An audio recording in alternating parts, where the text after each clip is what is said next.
Hi guys! So, we're doing brand new stuff. Alright, we have the opportunity to get into a brand new chapter, so that's exactly what we're doing today. We are officially starting chapter 9, which is on transformations.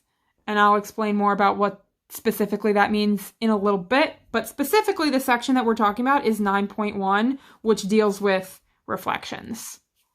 All right. So when we say transformations, I do apologize if this is a little bit difficult to read, but as usual, the digital copies of these notes will go on Google Classroom, and those I know are a lot easier to read. So Chapter 9 discusses transformations, which change the position and possibly the size and orientation of a shape.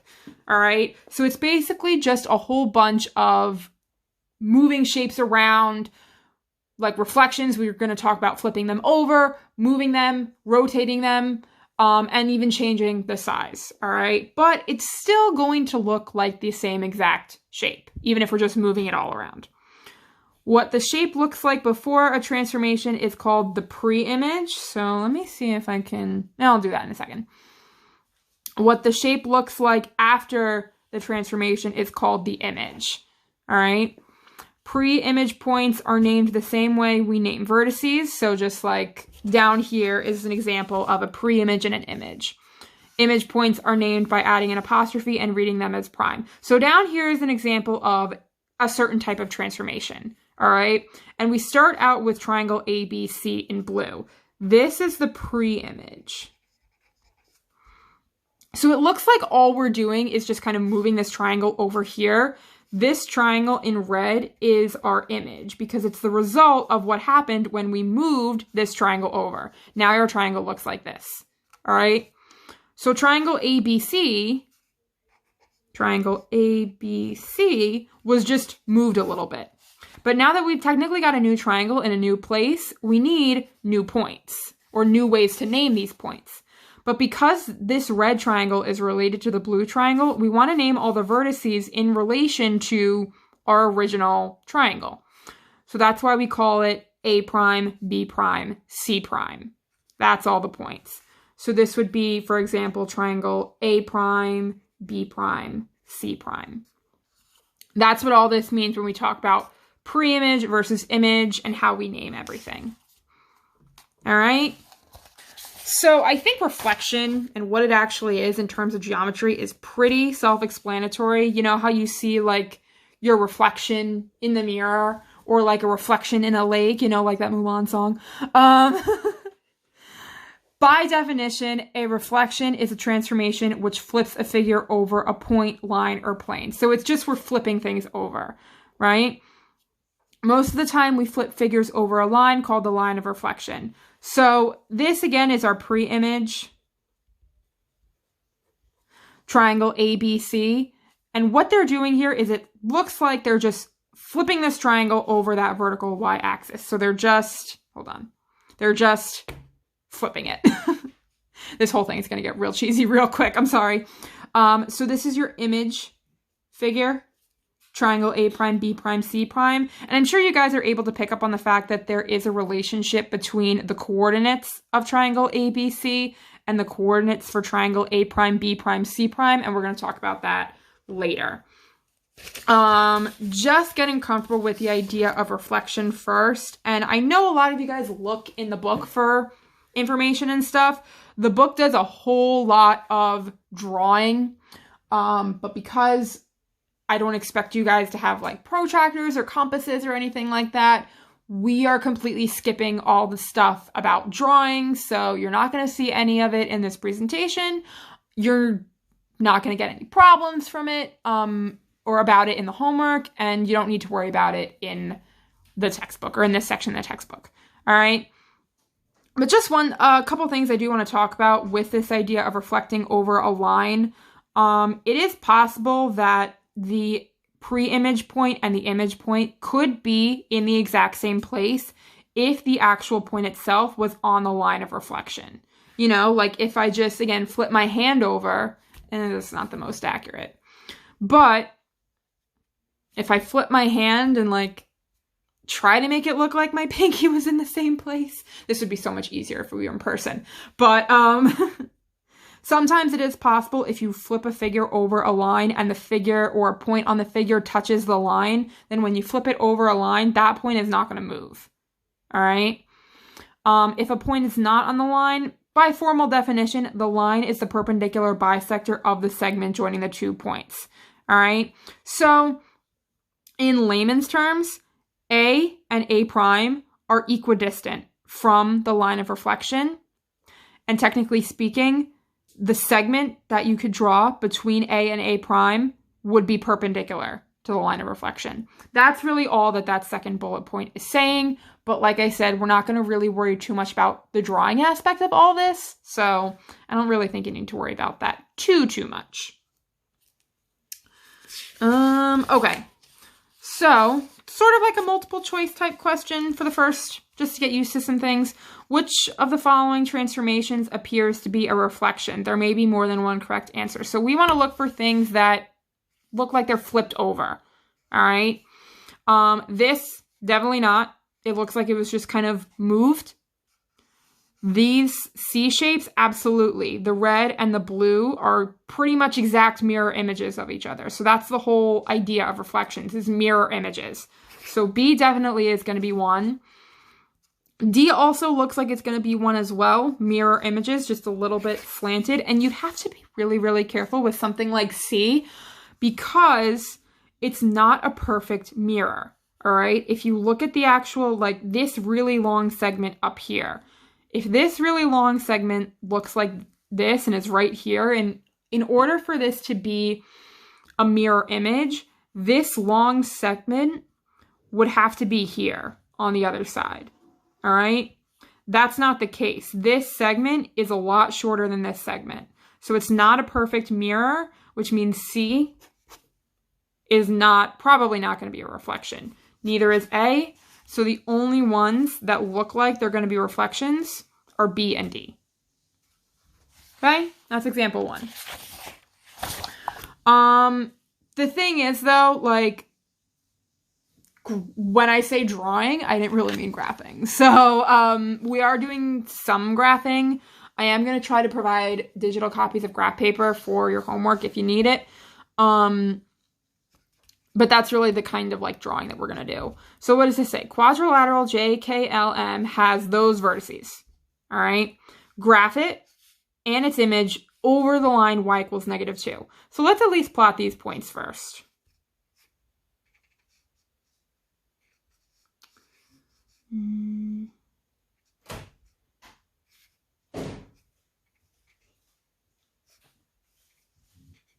Okay.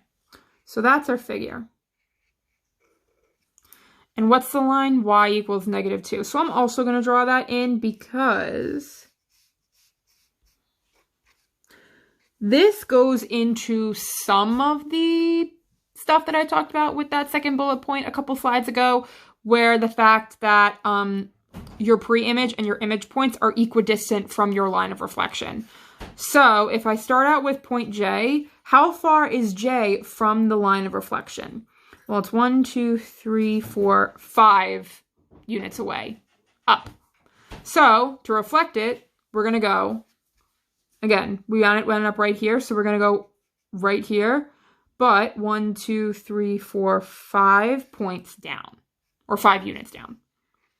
And that's your image point J prime, all right? We're sticking with this vertical, all right? Because how do I say this? We're just going in the y direction, all right? So we're still sort of oriented at x equals 2, and we're just talking about how far it is from the line of reflection. So we can just go down this way, straight vertical, which means a straight vertical down in the opposite direction, all right? And we're going to do the exact same thing, straight vertical down from K. How far? 1, 2, 3, 4. So we're going to keep going 4 on the other side. 1, 2, 3, 4. That's K prime. L is only 1 unit away, so we're going to go 1 unit away here. And then M is 1, 2, 3. So M prime is going to be 1, 2, 3 units on the other side. That's M prime. And if we actually make this figure, it should sort of look like a mirror image of itself, which it does. So that's part of the way that you can tell if you're doing this right.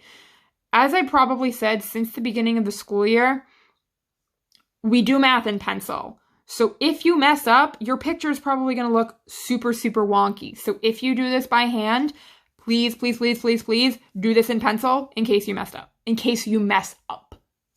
Okay? I think there's one more like this. Yeah. And the Sharpie bled through. So I'm going to shift the rest of the pages off to the side. And then we'll do it again. Oh, it's actually the exact same points. Okay, so J is still here. Okay.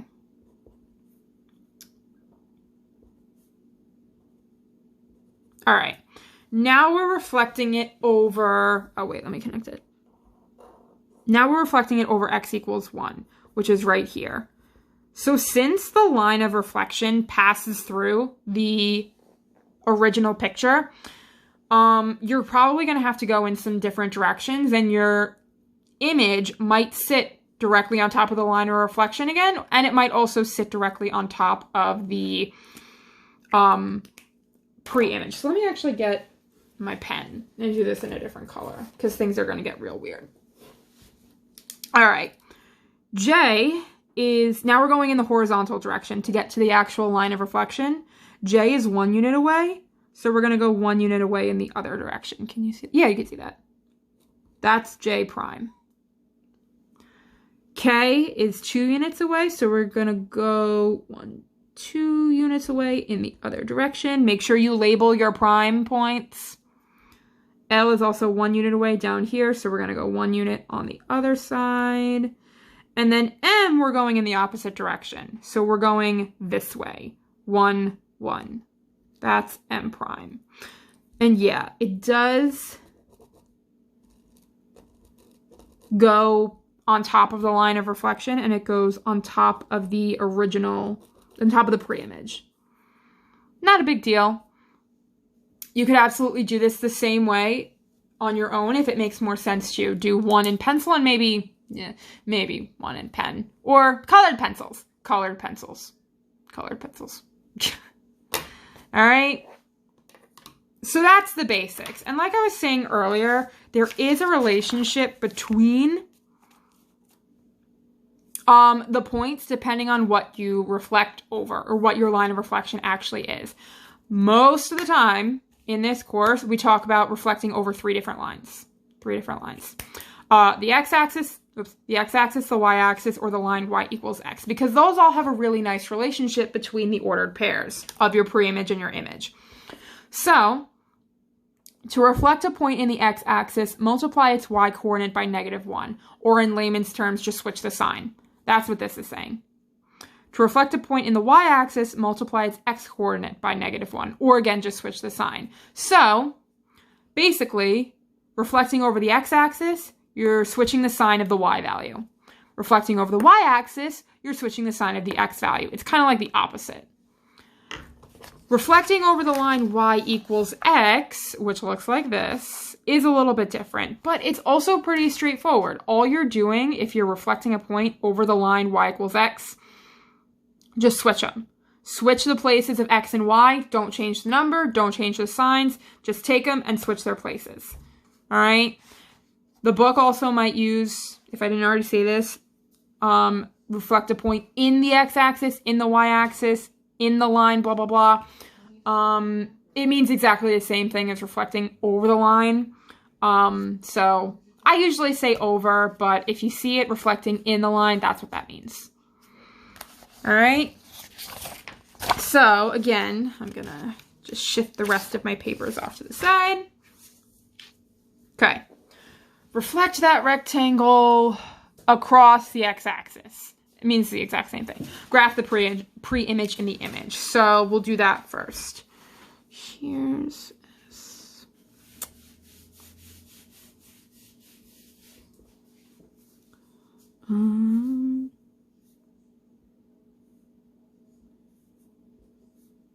Okay. So those are your pre-image points. That's your picture. And we don't actually have to do all that complicated work of counting that we did with the last couple problems, because if we know we're reflecting across the x-axis, that's the indicator that we can actually use a specific relationship. Reflecting a picture across the x-axis means you're going to change all of the y values of all of your vertices. So S prime is going to be 3, -4. T prime is going to be 3, -1. U prime is going to be -2, -1. And V prime is going to be -2, -4. And now that we actually have all the vertices of our rectangle, we can just go right in and graph it. And just make sure that when you label these points, you do use the prime. So this is point S prime. This is T prime. This is U prime. And this is V prime. And again, it should look like a mirror of itself, where if S was all the way up here, S prime should be all the way down here. And if T was that close to the x-axis, T prime should be that close to the x-axis just on the other side. All right? Doesn't mean T prime is going to be all the way down here and S prime is going to be up here. All right? It should be the same distance away from that line, just on the other side. Okay?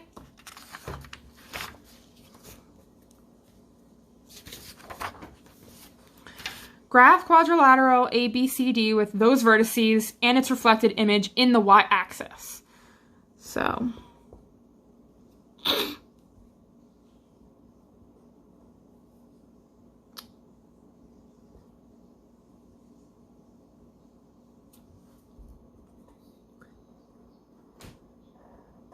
that's our picture. So now we're reflecting it over the y-axis, which means we're just going to take all of these coordinates and switch the sign of the x value this time. So A prime is -1, 1. Oops. B prime is -3, 2. C prime is -4, -1. And D prime is -2 and -3. Obviously, if these points were originally negative, you would make them positive. That's what it means when we switch the signs. And then we can just plot them all.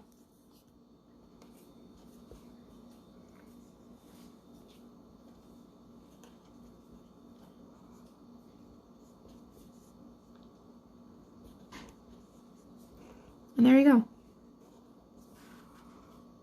Again, we're not artists in here, so it doesn't have to look perfect. But yeah, that's basically it for y-axis stuff. And then last but not least, we're going to talk about reflecting over the line y equals x. Quadrilateral EFGH has those vertices, graph it, and its image under the reflection over the line y equals x. So, let me graph it first. Dun, dun, dun.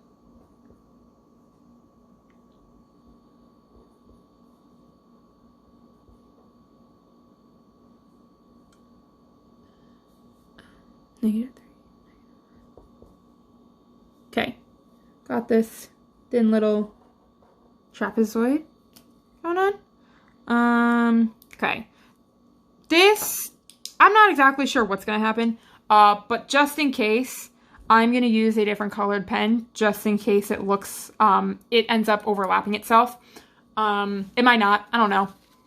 But what I do know is that, you know, actually I'm going to do this. I'm going to list the points in black so you can see them. Because what I do know is that if you're reflecting over the line y equals x, this is the last situation where all you would have to do for all 4 of these points is just take the x values and the y values and just switch them around. So E prime, instead of -3, 1, is going to be 1, -3. That's it. F prime is going to be 3, -1. You're not switching any signs, you're just switching their places. G prime is 2, 1, and H prime is -1, -3.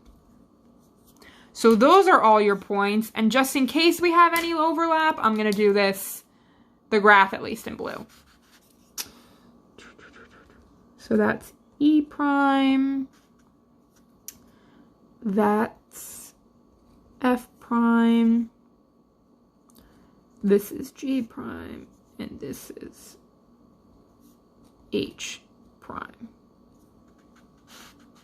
Okay. So we've still got this nice little trapezoid. Again, it's not perfect, but it does kind of look like it's getting reflected over this y equals x diagonal. Okay? And then the only other thing that's here is, hold on. The only other thing that's here is just kind of a summary of all of the relationships that we just talked about. Reflecting over the x-axis, you change the sign of the y value. Reflecting over the y-axis, you change the sign of the x value. And reflecting over that diagonal y equals x, you just take the x and the y and you switch their places. And that's basically it for your little introduction to transformations and everything that you're going to need to know pretty much with reflections. All right, I do think in general transformations they're pretty easy if you can remember the rules. I think when we talk about the other types of transformations over the next few days, that might be when things get complicated. But as always, you have plenty of resources to ask for help if you need it. And please check Classroom as you guys have been doing for your homework. Please show work also, if I didn't already say that, when you are doing your homework, so I know you're keeping up with everything and actually watching these videos. And yeah, I think that's it. See you guys next time.